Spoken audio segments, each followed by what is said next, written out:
வருகின்ற ஜூன் 19ஆம் தேதி தமிழகத்தில் 6 ராஜ்யசபா எம்பிக்கான தேர்தல். இதற்காக ஜூன் 2 முதல் ஜூன் 9 வரை வேட்புமனுக்களை தாக்கல் செய்யலாம் என அறிவித்திருந்தது தேர்தல் கமிஷன்.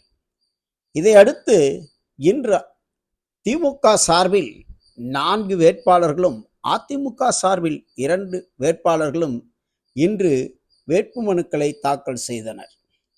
அதில் கமலஹாசன், மக்கள் நீதி மய்யம், SR சிவலிங்கம், கவிஞர் சல்மா, பி வில்சன் வழக்கறிஞர் பிரிவு.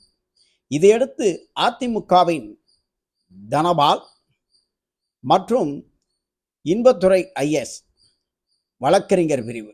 இவர்கள் 6 பேரும் ஒரே நாளில் மதியம் 12 மணிக்கு மேல் வேட்புமனுக்களை தாக்கல் செய்தனர்.